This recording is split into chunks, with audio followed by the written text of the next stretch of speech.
Sehat kalau Bapak Ibu ya. Ini Caknyo ini nih lagi santai kalau di rumah nih Pak Darmulis santai di sini. Ya, Siap. baik.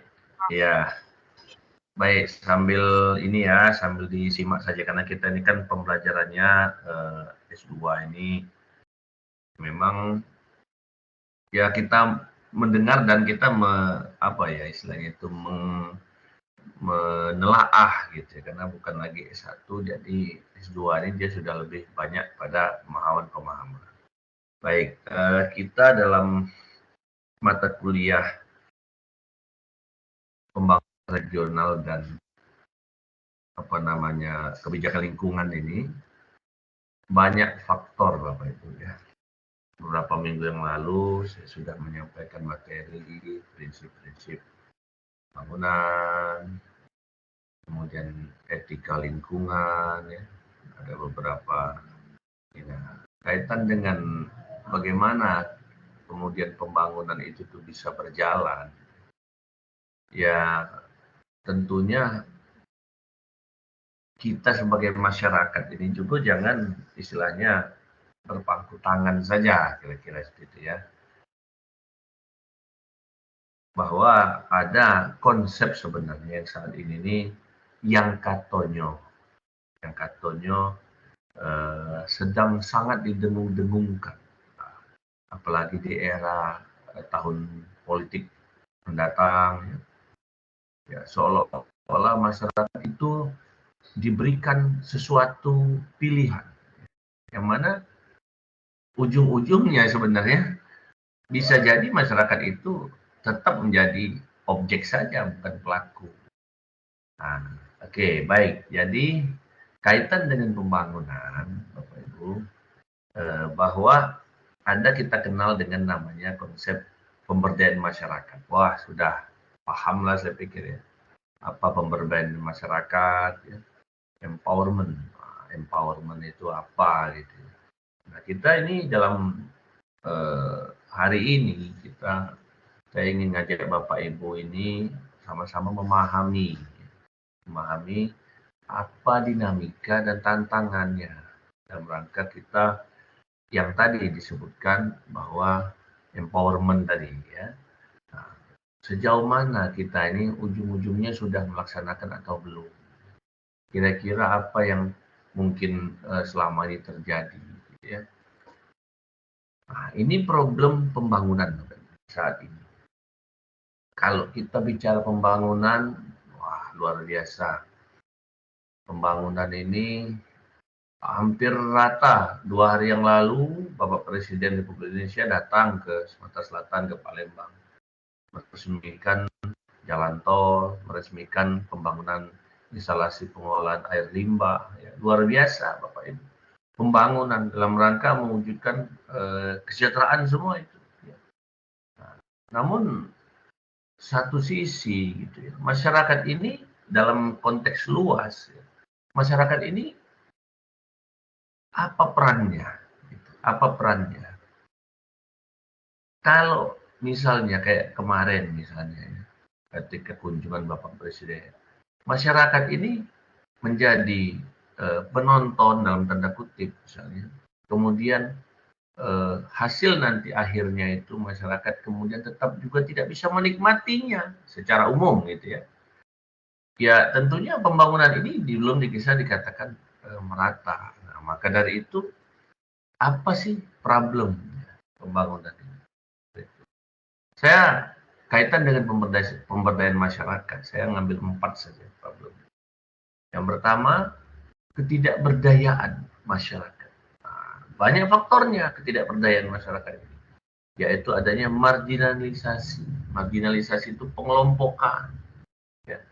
Wong-wong yang mohon maaf, misalnya kelompok-kelompok yang begawe di sini, misalnya, nah itu kadang ini seolah-olah berbeda, atau kelompok masyarakat yang seperti ini seolah-olah tidak sama dengan kelompok lain. Nah itu yang kemudian termarginalisasi, ya, kelompok masyarakat. Gitu.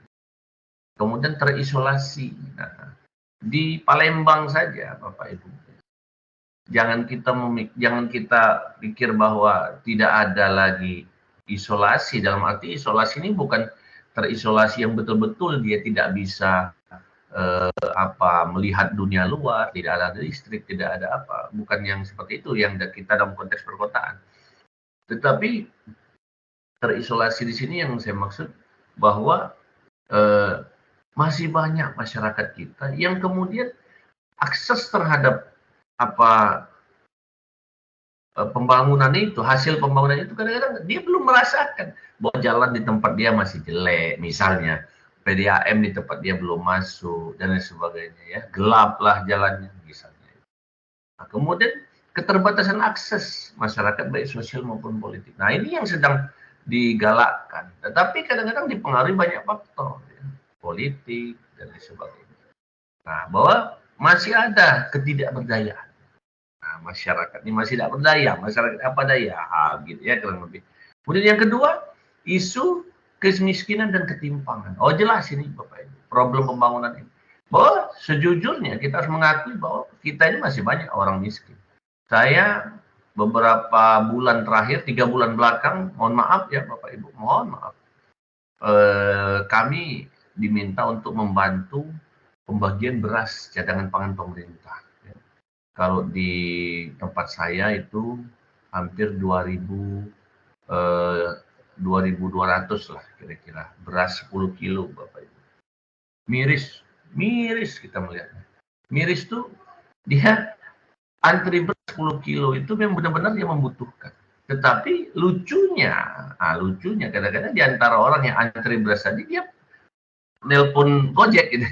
Dia punya HP gitu, dia punya HP dia telepon Gojek untuk ngangkat berasnya itu. Berarti kan dia mampu gitu. Tapi nah ini yang kadang-kadang masih masih menjadi pro dan kontra kaitan dengan hal itu. Tetapi isu kemiskinan dan ketimpangan ini memang masih terjadi dan itu menjadi problem. Yang ketiga, nah banyak program yang tidak berkelanjutan dan justru menimbulkan ketergantungan masyarakat. Nah banyak ini sekarang kartu, mohon maaf ya, misalnya kartu-kartu ini atau pemberian uang bantuan misalnya, sehingga kadang-kadang masyarakat ini baiklah dia mengaku miskin ataupun mengaku tidak mampu, padahal kadang kalau kami meninjau ke rumahnya atau dia punya motor 2. Nah, kadang-kadang data ini ya kita tidak tahu lah ini sistemnya ini apakah bagaimana, tidak tahu. Tetapi banyak program ini yang kemudian tidak berkelanjutan dan ujung-ujungnya malah menimbulkan ketergantungan. Nah ini jadi sangat problem. Bagaimana kita mau meratakan pembangunan. Yang keempat, ketidakberdayaan itu disebabkan oleh kondisi struktur masyarakat yang mengandung unsur diskriminasi dan dominasi. Ya, ini terjadi di beberapa wilayah saja, tidak semua saya pikir. Cuman kadang-kadang masyarakat ini memang oleh kita sendiri, kadang-kadang oleh beberapa kelompok atau elemen masyarakat, kadang-kadang memang seolah-olah dikondisikan gitu ya. Struktur masyarakat itu menjadi suatu hal yang berbeda-beda. Nah, ini juga kadang-kadang menjadi kendala. Nah, maka dari itu problem pembangunan inilah yang perlu kita pecahkan. Nah, dalam konsep pembangunan, ya Bapak Ibu, ada yang namanya tadi saya sampaikan bahwa bagaimana supaya masyarakat bisa menjadi dalam tanda kutip pelaku ya, dalam pembangunan itu sendiri. Kalau misalnya pembangunan ini sifatnya menunggu saja, gitu ya, tentunya apa yang dibangun belum tentu sesuai dengan apa yang diinginkan. Nah, konsep pemberdayaan masyarakat itu diharapkan masyarakat mempunyai daya. Oke ya. Nah, pemberdayaan masyarakat ini banyaklah Bapak Ibu udah bisa membaca literatur sendirilah, dalam arti apa sih pemberdayaan, empowerment. Wah, empowerment berasal dari kata bahasa Yunani, Pak. Wah, artinya kekuatan, power atau daya ya, gitu ya. Nah, ini saya mengambil pengertian dari Permendagri nomor 7 2007 bahwa pemberdayaan masyarakat itu suatu strategi. Jadi cara gitu ya, cara yang suatu strategi yang digunakan dalam pembangunan masyarakat dalam rangka mewujudkan kemampuan dan kemandirian. Nah, bahwa pemerintah ini berusaha untuk mewujudkan masyarakat yang mandiri. Tapi mandirinya seperti apa? Nah, kira-kira seperti itu. Bahwa empowerment ini kan tujuannya dalam tanda kutip inti sarinya itu ya, getting others to do what you want. Jadi bagaimana berusaha untuk mengalirkan apa namanya kekuatan dalam artinya atau daya atau yang dimiliki itu kepada orang lain sehingga orang lain itu juga mampu untuk mengerjakan.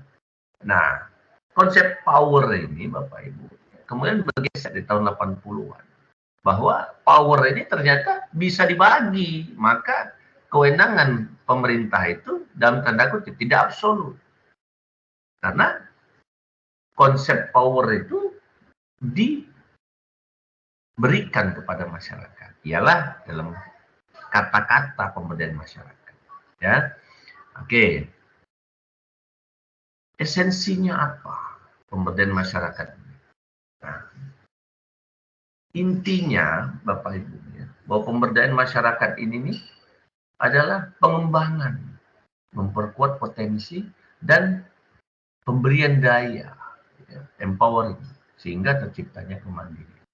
Nah, bagaimana masyarakat bisa mengembangkan, bisa memperkuat potensi dan bisa mandiri gitu ya. Kalau kemudian skema yang diberikan oleh pemerintah, skema pemberdayaan yang diberikan oleh pemerintah itu yang seperti dalam tanda kutip sekarang ini. Perhatikanlah bahwa masyarakat ini, mohon maaf ya, masyarakat kita sekarang ini kesannya dimanjakan dengan program-program pemerintah. Diberikan bantuan, nunggu antrian nanti di kantor pos, nunggu nanti antrian di kelurahan dan lain sebagainya. Padahal sebenarnya tujuan daripada pembangunan itu, harapannya di era sekarang, bagaimana masyarakat itu bisa mandiri, menciptakan lapangan kerja misalnya. Nah, jadi kalau dia dikasih ikan terus, nah, misalnya seperti itu, ya bagaimana? Nah, gitu. Sementara tujuan daripada pemberdayaan masyarakat itu membentuk individu dan masyarakat yang mandiri. Nah, bagaimana ini? Orang perhatikan, saya banyak di masyarakat itu. Kadang-kadang, Pak, memang aku nih dari dulu saya tapi saya lihat dia pakai dormas, misalnya begitu ya. Datang naik motor gitu ya. Jadi konsep misalnya kemiskinan, nah, kemudian mau menciptakan masyarakat yang mandiri, berdaya, istilahnya kan, yang kita dengung-dengungkan sekarang ini, itu pemerintah ini sebenarnya bagaimana gitu. Oke, kemudian manfaat pemberdayaan masyarakat itu sendiri, yaitu tumbuhnya kompetensi masyarakat, tanggung jawab sosial dan kapasitasnya. Ini nanti kita akan masuk pada yang selanjutnya, slide selanjutnya, bahwa apakah kemudian program-program pemerintah yang lakukan sekarang itu sudah mengacu kepada ini, ya, sudah mengacu pada esensi pemberdayaan masyarakat itu. Oke, ya, bahwa kalau intinya adalah dalam rangka mewujudkan masyarakat yang mandiri dan berdaya, ya, pemerintah apakah sudah melakukannya atau melakukannya tetapi setengah hati? Itu ya, itu pendapat saya. Oke, baik. Nah, terjadilah perubahan paradigma dalam konteks pembangunan. Yang pertama, sentralisasi menjadi desentralisasi. Yang awalnya terpusat pembangunan ini menjadi dibagi. Nah, makanya Bapak Ibu sekarang mengenal namanya dana desa, dana kelurahan, ya, supaya dana-dana pembangunan ini bisa kemudian dilakukan, diserap, dikerjakan oleh ya yang masyarakat lah kira-kira seperti itu. Maka dari awalnya sentralisasi menjadi desentralisasi.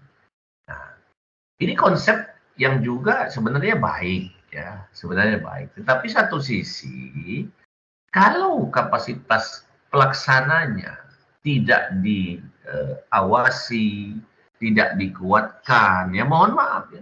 Berapa banyak, mohon maaf sekali lagi, berapa banyak kepala desa di LP Pak Jo itu, ya, dalam konteks begini gitu kan. Tujuannya baik, sentralisasi menjadi desentralisasi. Tujuannya sangat baik dan mereka biar merata nih. Biar tapi kalau dia tidak diberikan penguatan kapasitas, maka ya ini tadi hasilnya. Ya. Banyak yang kemudian tersangkut kasus hukum.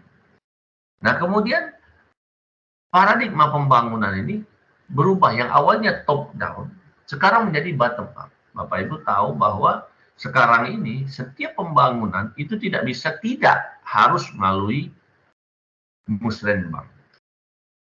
Kalau pembangunan jalan, parit, dan lain sebagainya, kesehatan, pendidikan, itu harus melalui musrenbang karena masuk dalam rencana kerja daerah.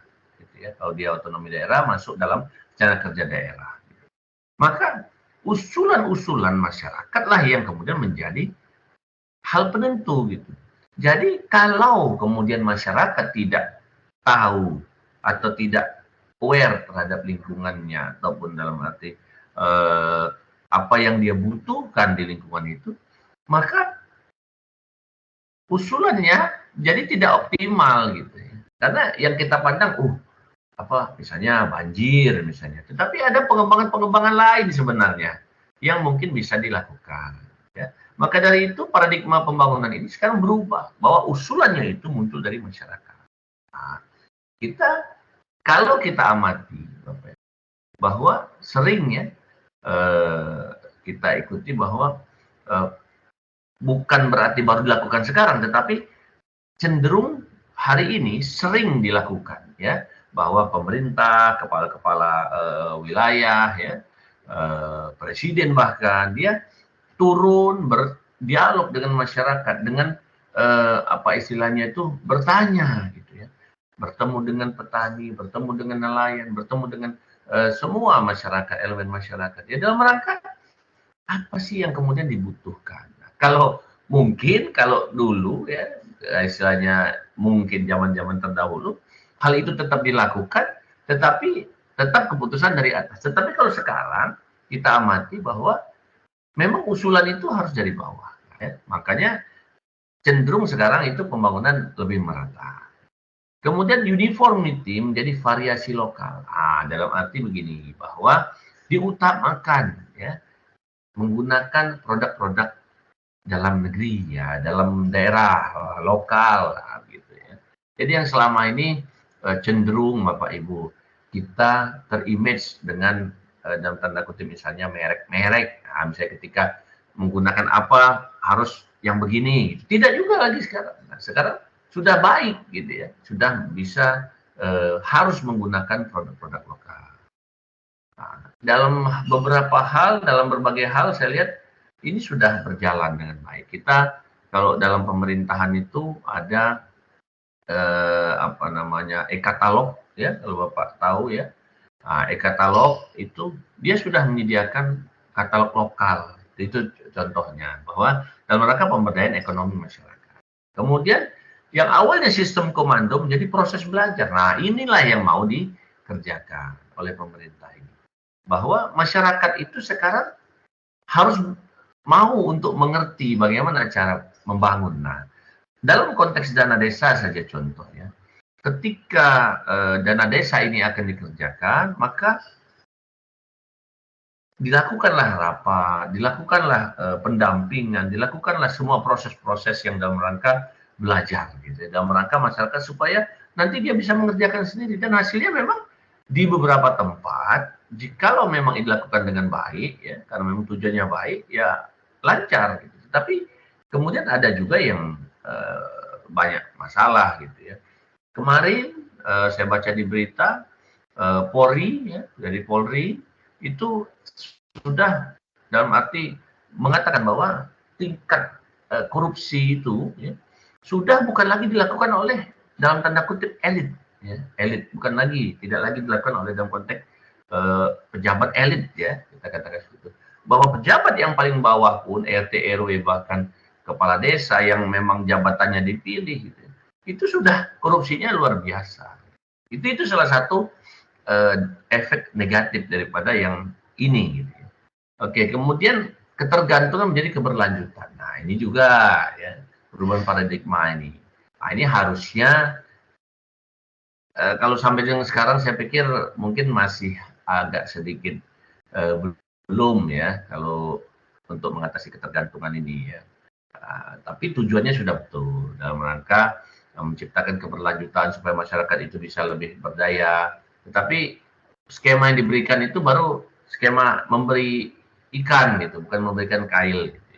Kemudian social exclusion menjadi social inclusion. Ya, jadi masyarakat itu diharapkan bisa memberikan masukan bagi pemerintah kaitan dengan apa sih yang sebenarnya dibutuhkan. Nah, cenderung kalau dulu Bapak Ibu, kalau yang sebelumnya, sebelum apa pembangunan di masa-masa yang lalu, gitu. Kadang-kadang masyarakat ini, kami ini agak ini Pak sebenarnya tidak terlalu butuh ini. Gitu. Tetapi dengan konsep yang hari ini berjalan, masyarakat dituntut untuk dia bagaimana bisa mengerti ya, dan mengetahui apa sih yang sebenarnya dibutuhkan. Kemudian improvement menjadi transformasi. Nah, yang mana hari ini masyarakat itulah yang diharapkan bisa berkembang. Jadi bukan apa namanya membangun atau ini, tetapi masyarakat itu didorong untuk menjadi sesuatu yang baru ya dengan belajar gitu ya. Nah, itu ya perubahan paradigma yang terjadi. Nah, kemudian kita kembali ke pemberdayaan. Problematikanya bagaimana? Pemberdayaan ini, problematikanya. Bahwa pemberdayaan ada problem. Kita ngomong ke bahwa, pemberdayaan tuh itulah Pak, benerlah Pak, tujuan apa, solusinya itu pemberdayaan lah Pak. Jelas lah itu Pak. Misalnya kan seperti itu kan. Mana lah kira-kira pembangunan ini bisa berjalan baik, ya kan? Dan ada pertanyaan seperti, pemberdayaan masyarakat itu Pak, itulah yang paling baik. Ya, misalnya seperti itu kan. Nah, tapi problematikanya juga ada pemberdayaan ini. Nah, dua gitu ya. Saya ambil dua saja. Yang pertama, Bapak Ibu, hari ini pemberdayaan itu kadang-kadang hanya sebagai sarana legitimasi kepentingan. Ya. Sepakatlah saya pikir bahwa legitimasi kepentingan ini ya kadang-kadang nanti ya saya berikan kesempatan Anda untuk apa istilahnya itu belajar, pelatihan dan sebagainya. Tapi kadang-kadang hanya seremonial saja. Nah, itu yang juga jadi masalah. Jadi bagaimana masyarakat mau berdaya, tetapi karena mau berdaya ya, sementara daya yang diberikan ini kadang-kadang setengah-setengah juga. Gitu. Kemudian yang kedua, problemnya adalah masih adanya bias elit dalam proses perencanaan pelaksanaan. Bapak Ibu, ini kita terjadi sebenarnya kadang-kadang ya dalam konteks pembangunan itu. Bapak Ibu perhatikan, kalau pembangunan fisik ya, terkhusus ya, kadang-kadang itu, mohon maaf saja ini ada ininya semua gitu ya, ada istilahnya itu kalau di masuk itu ada tariannya kalau kira-kira itu kan dengan pihak elit politik gitu ya atau pihak elit ya gitu ya. Ada hubungan gitu ya dengan elit bahwa yang mengerjakan ini pasti ada sesuatu hubungan. Gitu. Maka dari itu terjadilah bias elit tadi yang saya sampaikan ini bahwa dalam proses perencanaan dari pelaksanaan kadang-kadang lagi pesan itu kira-kira kan seperti itu ya. Paham lah ya maksud saya bahwa saya tidak bisa terlalu lugas walaupun ini forum akademik, tetapi maksud saya bahwa problematika pemberdayaan ini tujuannya baik, tetapi kadang-kadang masih banyak pengaruhnya sehingga dia tidak bisa berjalan optimal. Oke. Nah, maka dari itu bagaimana kemudian apa yang mau kita lakukan? Nah, kita perlu mereorientasikan lagi pemberdayaan ini. Jadi secara harfiah pemberdayaan itu memberikan daya pada masyarakat. Oke, kita sepakat. Tetapi paradigma yang terjadi sekarang berubah. Gitu ya. Maka dari itu kita perlu mereorientasikan lagi. Ya. Kita perlu refresh lagi nih pemberdayaan itu. Ya.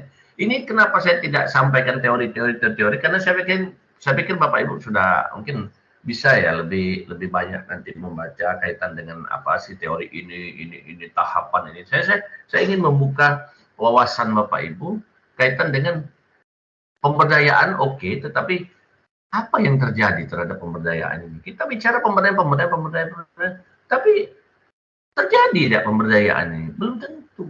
Ya. Masih orang-orang tertentu saja, bukan masyarakat yang mengerjakan. Masyarakat hanya jadi penonton sampai sekarang. Bisa jadi seperti itu. Ya. Tapi ada juga yang kemudian memang berjalan dengan baik. Nah, maka dari itu kita perlu merefresh kembali atau mereorientasi lagi pemberdayaan ini. Bahwa tujuan pemberdayaan itu memberikan kewenangan dan penguatan kapasitas masyarakat. Nah, pola pikir yang selama ini masih mengacu pada developmentalis, ya, maka harus berubah. Ya, harus berubah. Bahwa pembangunan itu betul, ya, kita berjalan, tetapi siapa yang mengerjakan pembangunan? Ya. Kemudian negara ini kadang-kadang Bapak Ibu ya masih underestimate terhadap dalam tanda kutip ini masyarakat. Underestimate itu tidak yakin. Misalnya kita harus Pak Ibu misalnya kan dalam rangka membangun jalan ini atau membangun apa ini kawasan ini kita belajar dulu. Kadang-kadang tidak seperti itu. Kadang-kadang ada semacam underestimate. Tidak kemampu mereka tuh banyak ada sekolah misalnya seperti itu. Nah, padahal tujuan pemberdayaan masyarakat itu ya bagaimana caranya supaya yang tidak mengerti menjadi mengerti, diberikan kapasitas. Nah, cuma kadang-kadang masih underestimate ini jadi programnya belum tepat sasaran. Kemudian, nah, masyarakat juga harus dirubah pola pikirnya. Jangan hanya berharap bantuan, tetapi dia harus berpikir bagaimana kita ini harus mengerjakan berusaha untuk berubah. Ini lebih banyak nunggu, tak mau belajar. Ini terjadi di kota Palembang ya. Apalagi saya pikir kalau di daerah-daerah yang mungkin agak lebih dalam, lebih pelosok, mungkin bagaimana gitu. Nah, gitu ya. Kemudian harapannya bahwa perusahaan ini tidak hanya sekedar membantu program CSR, tetapi juga memberikan program-program yang istilahnya itu mendidik dalam arti memberikan misalnya pelatihan gitu. Cenderung kan kalau sekarang tuh CSR perusahaan tuh membangun. Wah, jadi pasang merek CSR apa gitu, pegadaian misalnya CSR bank awal misalnya kan. Nah, harapannya CSR pembangunan ini juga dalam konteks bagaimana kemudian melatih masyarakat. Ya. Nah, jadi perlulah kita reorientasi lagi pemberdayaan ini. Karena sepertinya kita sudah paham tetapi melenceng gitu ya. Ujung-ujungnya dijadikan tadi yang saya sampaikan bahwa dia jadikan semacam legitimasi politik gitu ya. Nah, pemberdayaan ini jadi alat gitu ya. Oke. Bagaimana sih kemudian tahapan pemberdayaan itu? Kita mulailah dulu dari development for community. Ya. Bahwa tujuan pembangunan ini adalah untuk masyarakat. Tujuannya untuk masyarakat. Jadi kalau dia pembangunannya untuk masyarakat, ya tentunya yang pertama mulailah dari perencanaan. Bahwa perencanaan itu memang dari masyarakat, sehingga memang dia membutuhkan. Jangan development for ekonomi ya misalnya, atau untuk ini supaya turunlah dana-dana dari pusat misalnya untuk ini, bahwa kadang-kadang tidak tepat sasaran sehingga konsepnya adalah pembangunan itu untuk masyarakat. Kalau dia di mindset kan bahwa pembangunan itu untuk masyarakat, maka insya Allah pelaksanaannya juga insya Allah akan baik. Karena tujuannya untuk masyarakat, untuk mensejahterakan masyarakat. Kemudian yang kedua tahapannya itu bagaimana kemudian membangun ini bersama-sama dengan community, development with community. Nah, inilah kemudian yang kadang-kadang sering dilewatkan, ya, dilewatkan, ya. Nah, dilewatkan itu dalam arti underestimate tadi ya, pada masyarakat. Kemudian ya kepentingan-kepentingan lain, sehingga kadang-kadang pembangunan-pembangunan ini dikerjakan oleh orang-orang yang terdekat dengan elit, ya. Nah, kadang-kadang tujuannya banyaklah ini rasa jadi baik gitu. Itu contoh. Padahal sebenarnya dalam konsep pembangunan itu pemberdayaan masyarakat sudah harus menjadi suatu hal yang utama. Kemudian tahapan yang terakhir adalah pembangunan untuk ya, pembangunan untuk masyarakat itu, pembangunan masyarakat itu sendiri terjadi, gitu, pelaksanaan gitu ya. Jadi kalau tahapannya ini dilakukan oleh pemerintah dengan benar tanpa ada bias ya, tanpa ada bias persepsi terhadap pemberdayaan masyarakat itu, ya kita meyakini bahwa pembangunan ini bisa berjalan dengan baik. Ya. Jadi kadang-kadang Bapak Ibu kalau kita belajar ini ya, kaitan dengan apapun, dan khusus yang hari ini misalnya pemberdayaan masyarakat. Kita nih kadang-kadang apabila kita bandingkan dengan situasi yang ada saat sekarang ini, kadang-kadang miris kita mendengar, ya, melihatnya gitu. Kita sebagai mahasiswa, orang yang peduli, orang yang mau belajar, gitu. Kadang-kadang kita ini tahu konsep, misalnya kemudian ilmunya, kemudian bagaimana, tapi kita miris karena pelaksanaannya masih juga tidak tepat. Kadang-kadang banyak pengaruhnya. Jadi pemberdayaan masyarakat itu jadi slogan saya. Nah itu yang kacau juga. Nah penyelenggara pemberdayaan masyarakat maka dari itu harus melakukan hal-hal sebagai berikut. Bahwa yang pertama dia harus memiliki public responsibility, bahwa punya tanggung jawab moral terhadap masyarakat ini. Jangan berpikir bahwa, aku ntar dapat proyek ini aku dapat ke mungkin lah ngejuk belum dengan misalnya kan dengan orang tertentu misalnya. Nah dia harus punya tanggung jawab terhadap masyarakat, bahwa tujuannya ini untuk masyarakat. Kemudian yang kedua, managerial responsibility, bahwa punya kemampuan untuk mengelola. Yang kusut sekarang ini Bapak Ibu, kadang-kadang anggaplah proyek ini diberikan atau dimenangkan oleh seseorang atau perusahaan ini, kemudian dijualkan kembali. Ujungnya yang masyarakat ini cuman maaf ngomong implementasinya itu tetes-tetesannya saja. Nah itu jadi masalah. Nah tadi sehingga itu tadi yang dikatakan oleh kabar eskrim tadi, saya bilang dari Polri tadi, bahwa dia nyatakan wah korupsi ini sudah bukan lagi tingkat yang bagaimana gitu, tapi sudah di tingkat yang paling bawah pun sudah terjadi dengan masif gitu ya. Nah, ini juga istilahnya itu bahaya sekali. Kadang-kadang perusahaan ataupun orang-orang yang penyelenggara ya, pemberdayaan masyarakat ini kadang-kadang nggak ngerti dia itu apa dia nak dia lakukan gitu. Sehingga kadang-kadang laju-laju banyak bangun atau buat dia tak mikirkan aspek-aspek lain. Nah, ini jadi hal yang penting. Kemudian adanya financial responsibility, bahwa ada tanggung jawab ekonomi di situ. Ekonomi masyarakat yang ada di situ ya jangan jangan dimatikan gitu, jangan dirusak, jangan diganggu. Bahwa ini terjadi dalam berbagai lini masyarakat. Kadang-kadang pembangunan itu malah mematikan ekonomi masyarakat.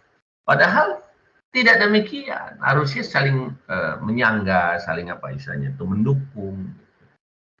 Kemudian yang keempat, penyelenggara ini harus punya tanggung jawab lingkungan. Nah inilah yang kemudian kita pelajari, bahwa selain daripada masyarakat, kemampuan teknis dia, kemudian ekonomi yang diperhatikan, ekonomi masyarakat. Nah ada tanggung jawab lingkungan dengan alam, ya, yang kemudian pembangunan ini jangan sampai merusak air, kualitas tanah, udara dan sebagainya. Nah, supaya istilahnya pembangunan itu memang benar-benar bermanfaat. Ini kaget judulnya pemberdayaan masyarakat, ya Bapak Ibu, judulnya pemberdayaan masyarakat, misal contoh PNPM mandiri gitu, PNPM ya. Tapi pelaksanaannya masih dilakukan oleh, mohon maaf, oleh pihak ketiga, oleh perusahaan-perusahaan CP pengadaan barang jasa, misalnya seperti itu. Ini kan tidak benar. Harusnya masyarakat yang mengerjakan dalam tanda kutip bersama-sama, bergotong royong. Harapannya yang awalnya jalan yang diperbaiki hanya 100 meter misalnya, harapannya melalui konsep pemberdayaan masyarakat bisa menjadi 200-300 meter dengan bantuan yang diberikan oleh masyarakat dengan berbagai skema. Saya tidak terlalu banyak menyinggung apa sih kemudian partisipasi masyarakat ya. Nah, nanti itu kan kita bahas untuk beda ini. Kemudian siapa saja Bapak Ibu yang bertanggung jawab dalam tanda kutip terhadap pemberdayaan masyarakat. Nah, dikenal dengan namanya forum ABCG, bukan ABCD tapi ABCG, akademisi, businessman, bisnis, civil society dan governance. Jadi 4 unsur inilah yang sebenarnya idealnya pemberdayaan masyarakat itu dia harus memahami. Jadi kalau kemudian pemberdayaan masyarakat itu hanya diserahkan kepada pemerintah saja, kemudian pemerintah melibatkan sektor bisnis, gitu. Sementara akademisi kadang-kadang tidak dilibatkan, apalagi masyarakat. Ya. Kadang-kadang itulah tadi konsep pemberdayaannya itu masih setengah hati. Ini yang juga kemudian menjadi problem. Tetapi secara teoritis, ya etimologi ini 4 unsur yang bertanggung jawab. Ya, ketika kita kenal dalam konsep yang hari ini adanya pentahelix pembangunan, ya ditambah satu lagi yaitu media. Ya. Nah, tetapi mungkin dalam konsep pemberdayaan masyarakat secara teknis itu sendiri ini ada 4, yaitu forum ABCG. Bahwa semuanya harus bersama-sama. Nah, kita sebagai akademisi, kemudian pemerhati yang kemudian belajar, ya, kita berusaha nih Bapak Ibu, ya, bahwa pemberdayaan masyarakat itu harus benar-benar pemberdayaan, bukan misalnya berbudian misalnya seperti itu. Jadi saya kadang-kadang miris sendiri gitu, karena saya melihatnya banyak situasi-situasi di masyarakat. Masyarakat masih tetap ya seperti itulah dari tahun ke tahun ya. Sementara yang katanya sudah digelontorkan sekian triliun gitu, untuk ini, untuk itu. Ya. Maka mari kita ya berpikirnya kritis ya, untuk kemudian kebaikan, bagaimana kemudian masyarakat ini bisa lebih baik. Nah, mungkin itu yang dapat saya sampaikan Bapak Ibu. Ya, sekali lagi terkait dengan pemberdayaan masyarakat ini, saya dalam konteks ruang kelas kita ini, mungkin Bapak Ibu yang mahasiswa yang ada di sini kan terdiri dari berbagai latar belakang. Latar belakang ya tugas ya. Nah, mari kita tujuannya adalah bagaimana masyarakat itu bisa jadi lebih baik. Jangan hanya masyarakat itu sebagai objek, tetapi masyarakat harus diberikan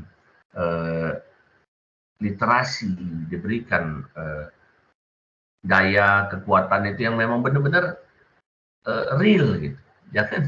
Jangan lagi lah gitu menjadi objek, karena kita sudah semakin kacau ini, dalam arti yang tadi saya sampaikan bahwa ketika pemberdayaan ini tidak berjalan dengan baik, maka yang ada malah mudarat, kasarnya seperti itu. Mudarat itu memberikan kesempatan bagi orang lain untuk melakukan hal-hal yang melanggar aturan, misalnya korupsi. Nah, jadi mungkin itu yang dapat saya sampaikan kaitan dengan pemberdayaan masyarakat. Nah, kemudian apakah pemberdayaan itu ialah partisipasi? Nah, itu kan jadi pertanyaan. Saya sering membaca beberapa kali kaitan dengan tesis Bapak Ibu ya. Oh, peningkatan partisipasi bla bla bla bla. Nah, atau konsep pemberdayaan ini. Nah, apakah kemudian partisipasi itu sama dengan pemberdayaan? Ya, mana yang lebih dulu? Partisipasi dulu atau pemberdayaan dulu? Partisipasi itu adalah bagian daripada pemberdayaan. Jadi semua partisipasi semua. Jadi partisipasi itu apa yang diberikan oleh stakeholder tadi ya, dalam arti misalnya forum ABCG tadi, partisipasi. Banyak nih bentuk partisipasi, bisa barang, uang, tenaga, dan sebagainya. Banyak itu secara teori ada. Tetapi yang hari ini saya bicarakan bahwa kaitan dengan suatu strategi bagaimana kita melakukan pembangunan itu yang benar-benar tujuannya untuk menjadikan masyarakat. Baik, tinggal 10 menit lagi. Silahkan jika ada yang mau ditanggapi atau ditanyakan, mungkin singkat saja karena memang waktunya ini udah mau kondangan. Itu sepertinya ada yang lagi di rumah sakit itu ya Pak ya? Pak ya, Azhar ya? Oh, ya, lagi dirawat, ini Pak. wah lagi dirawat ya. Semoga ini ya Pak sehat ya Pak. Waduh ini luar biasa Bapak, masih semangat ini Pak. Jadi sangat sangat menarik lah mata kuliah pada hari ini. Saya pikir semua orang tidak akan menyangkal apa yang Bapak sampaikan. Itulah yang realiti yang ada di sekitar kita terkait dengan pemberdayaan yang sesungguhnya seperti apa sih gitu loh, dikaitkan dengan kondisi-kondisi real yang ada. Saya pikir kita sangat sepakat dengan apa yang disampaikan Pak Amir barusan, Pak. Sangat menarik lah. Saya pikir apakah ada ini Pak yang terjadi gitu, yang pengalaman Bapak ini kaitan dengan pemberdayaan yang dalam tanda kutip bisa setengah hati misalnya Pak, berbagai konteks ya Pak, berbagai konteks ini, berbagai apa ya istilahnya itu, berbagai kegiatan lah. Iya benar-benar. Jadi akhirnya semuanya dikaitkan dengan atau diboncengin lah kalau saya bilang, dengan kira-kira dalam tanda kutip ada politisasi lah di situ lah. Mungkin itu ya. Pak. Oke, terima kasih Pak Zar, semoga lekas sembuh ya Pak Zar ya. Luar biasa nih, mantap ini, tetap semangat ya Bapak Ibu. Silakan Bapak Ibu yang lain, ada yang mau ditanggapi atau pernah punya pengalaman ya? Silakan Pak Amiruddin. Iya silakan Pak. Siapa? Ya pertama-tama saya mengucapkan semoga lekas sembuh Pak Azhar ya, dari teman kita ya. Pak Budi ya, silakan Pak Budi.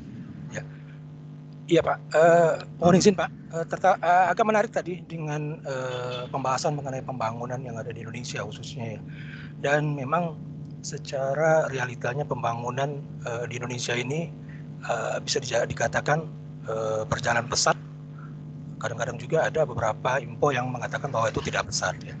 Jadi secara rina dan juga dari informasi, kemudian dari juga media, televisi maupun media sosial itu mengatakan bahwa pemerintah itu mengklaim bahwa pembangunan di Indonesia ini sudah berjalan sesuai dengan harapan, merata di semua lini. Namun secara realita di lapangan ada beberapa memang pembangunan itu tidak sesuai dengan harapan ya. Tidak sesuai dengan harapan, bisa dikatakan seperti itu. Dan memang secara detailnya kita tidak memahami juga, dan itu memang tidak tersampaikan atau itu tersampaikan di pemerintahan gitu. Karena dan itu dan akhirnya mengakibatkan kita underestimate terhadap pemerintahan gitu. Jadi selaku masyarakat gitu ya. Karena dari dampak itu, dari dampak pembangunan ini ada beberapa dampak yang merugikan dengan adanya pembangunan ini secara tidak langsung yang tadi Pak sampaikan, yaitu seperti misalnya mematikan ekonomi masyarakat, kemudian menolak lingkungan masyarakat, merusak lingkungan masyarakat sekitar, adanya korupsi juga di bawah gitu ya. Nah ini sebenarnya dalam hal ini mungkin pemerintah sudah mengetahui informasi itu dan pastinya sudah memahami akan ada. Sudah tahu gitu ya. Betul. Namun sampai saat ini pemerintah itu belum mempunyai format itu itu seperti apa untuk menanggulangi hal itu. Kira-kira dari Pak Amiruddin bisa tolong informasi apa yang harus pemerintahan dalam hal ini terkait dengan situasi yang terjadi. Mungkin itu Pak. Oke, baik Pak Budi. Jadi begini Pak Budi ya. Saya sepakat sekali dengan apa yang saya sampaikan Pak Budi ini. Jadi mungkin apa yang saya sampaikan tadi sepanjang kuliah ini dirangkum oleh Pak Budi, gitu ya, bahwa pemerintah ini sudah tahu Pak, pemerintah ini sudah paham, ya. Pemerintah ini kita sebutlah berbagai apalah ya. Masyarakat juga sudah paham bahwa pembangunan ini seperti itu terjadi sekarang ini. Tetapi kenapa kok masih terus terjadi? Nah itu Pak, yang kemudian menjadi masalah. Maka dari itu saya ambil tadi problemnya pemberdayaan itu yaitu gitu. Kadang-kadang hanya sebagai apa istilahnya itu seremoni aja, legitimasi kepentingan saja. Waduh, miris Pak, miris. Kemudian kadang-kadang ya tadi Bapak bilang diboncengi oleh Pak ini tadi kan, Pak Azhar tadi diboncengi gitu ya. Luar biasa Pak, bahwa kondisi hari ini itu saya tidak tahu lagi, mungkin sama lah mungkin pemikiran kita ini, tidak tahu lagi nih mana yang harus dimulai perubahan ini, ya kan? Tetapi kita tidak boleh pesimis Pak, bahwa pemerintah ini sebenarnya sudah punya konsep. Nah tinggal bagaimana kita menjalankan. Mohon maaf sekali ini Bapak Ibu, ini saya nyampaikan dalam rangka ya penambah wawasan kita. Kalau dikatakan ya ini bukan saya mengatakan bahwa kita tidak baik atau yang lain lebih baik, bukan. Tetapi kalau dikatakan kemudian pelaku pemberdayaan masyarakat itu atau pelaksana pemberdayaan masyarakat itu kemudian Pak banyaklah tidak beres ya Pak, kira-kira seperti itu ya di Indonesia. Tetapi kenapa saya melihat sistematika bekerja di dalam kadang-kadang sektor swastanya lebih baik. Nah itu saya juga tidak memahami kenapa ketika masuk ke dalam unsur ya circle dalam arti pemerintahan gitu ya, seperti Bapak katakan tadi, mulai agak lain gitu Pak. Ini mohon maaf ya, ini kita ambil contoh saja Pak, contoh Pak ya, mohon maaf ya Pak ya, Bapak Ibu. Kalau ini kita sama-sama diskusi ini sambil ini ya membuka wawasan gitu ya. Saya sering memikirkan ini bahwa petugas keamanan katakanlah ya, petugas keamanan ya, satpam katakanlah ya, misalnya mohon maaf ya, satpam dari perusahaan yang sama Pak. Katakanlah, anggaplah misalnya di mana di Palembang ini, misalnya PT Tangkas katakanlah yang agak terkenal, satpam atau tenaga keamanan dari PT Tangkas. Ditugaskanlah satu orang di BCA misalnya. Satu orang lagi, tidak usah jauh-jauh, di kecamatan saya. Tidak usah jauh-jauh. Lamuigo Pak, 3 bulan satpam ini tadi, yang sama-sama lulusan Tangkas, atau 5 bulan saya, dia akan sama perilakunya dengan pegawai yang lain. Sementara yang di BCA tadi saya pikir mungkin akan, nah ini siapa yang dalam tanda kutip yang kemudian merubah mindset ini gitu ya. Nah, di dalam pelaksanaan pembangunan kadang-kadang Bapak Ibu ketika sudah menyentuh yang namanya misalnya pelibatan masyarakat, kadang-kadang image yang terbangun dari penyelenggara pemberdayaan itu malah sudahlah baca di Budi atau Mak Manu atau ya gimana gitu ya. Kadang-kadang cenderungnya seperti itu. Nah ini juga yang harus kita rubah, bahwa penyelenggara pemberdayaan masyarakat itu tadi jangan lagi lah seperti itu. Maka tadi saya sampaikan ini konsep gitu ya, ini konsep dinamikanya pemberdayaan itu dinamikanya. Nah dan tantangannya itu banyak. Gitu.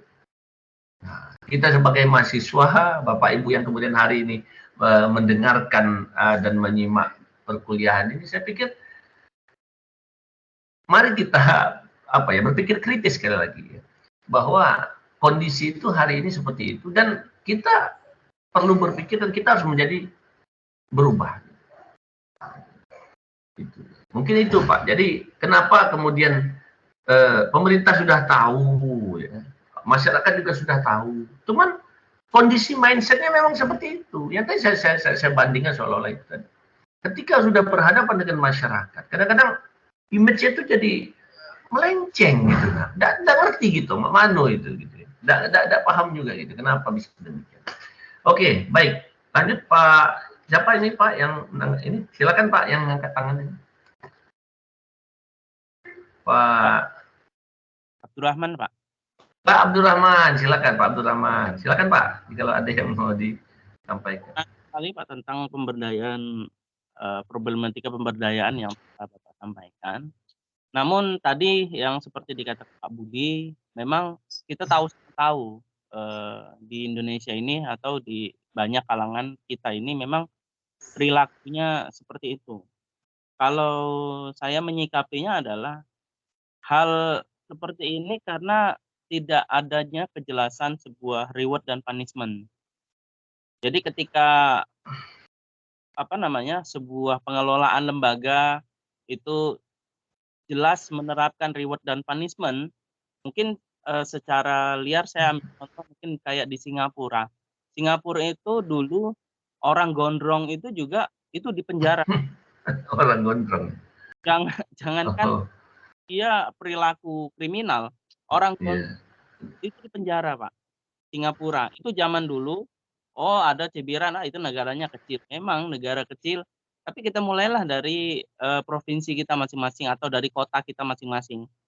Mungkin saya lihat di sini kita selaku akademisi juga banyak dari kita yang pemangku kebijakan. Ada kepala dinas, mungkin akan menuju kepala dinas, ada kepala seksi, mungkin yang lain. Nah, kita dari awal dari akademisi inilah kita mulai bagaimana kita menerapkan sebuah reward dan punishment.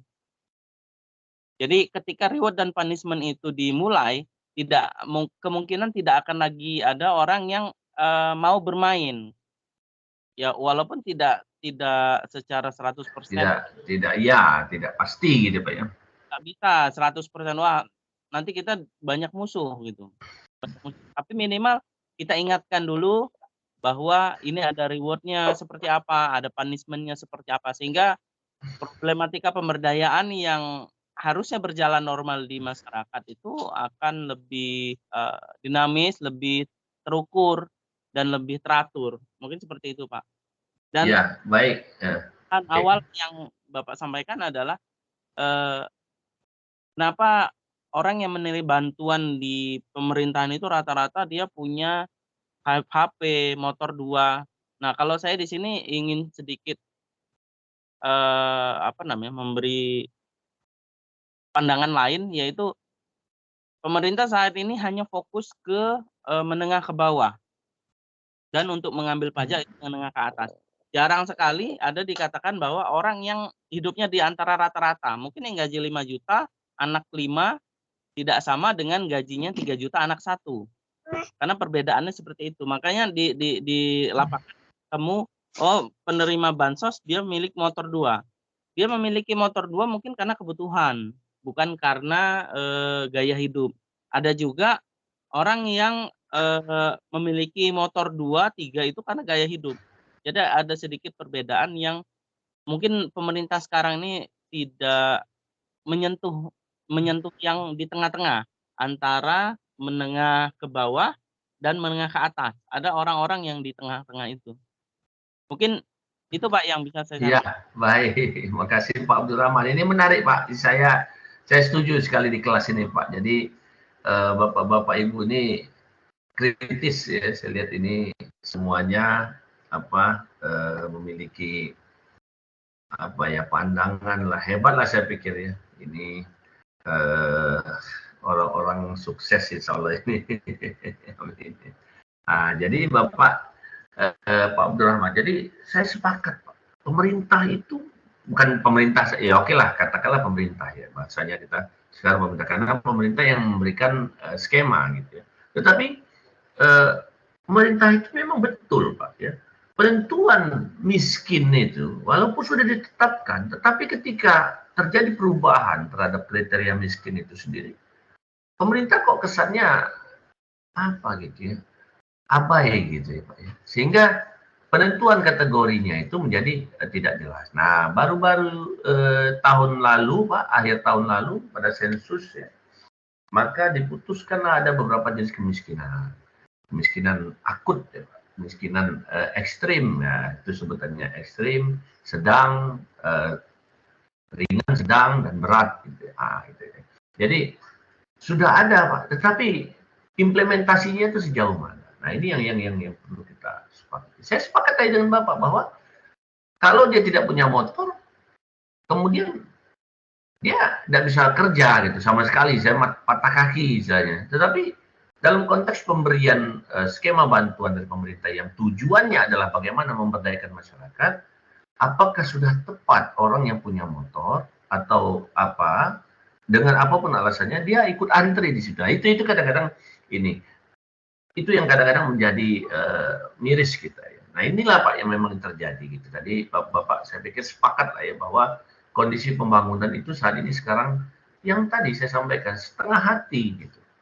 Jadi kitalah yang sama-sama nanti ke depan berpikir bagaimana jika tadi Pak Abdurrahman sampaikan di sini ada berbagai macam latar belakang pekerjaannya, ada pemangku kepentingan juga, pembuat kebijakan. Mari kita sekali lagi kita berpikir bahwa jangan lagi lah gitu ya konsep-konsep yang mungkin sudah tidak pas gitu digunakan. Kita sudah harus berpikir ya untuk masyarakat ini supaya lebih baik Bapak Ibu. Jangan sampailah.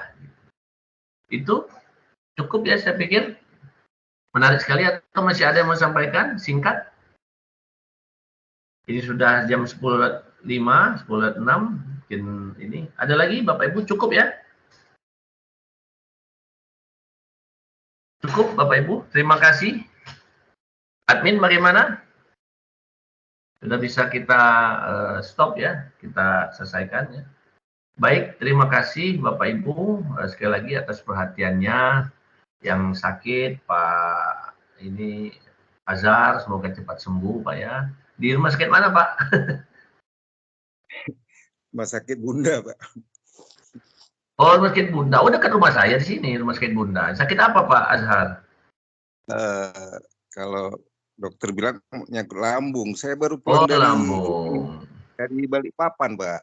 Wah, iya. Semoga lah Pak, semoga lekas sembuh. Iya. Ya. Mungkin banyak makan pedas sekali Pak di Balikpapan. Betul Pak. Jadi iya. Pak. Oh, iya. Iyalah, oke Pak, baik Pak, terima kasih. Semoga lekas sembuh ya Pak. Bapak Ibu semua, selamat berakhir pekan. Semuanya tetap sehat. Terima kasih. Nanti di akhir pertemuan nanti saya berikan tugas saya nanti untuk melihat Bapak Ibu bagaimana sejauh mana menerima apa yang saya sampaikan.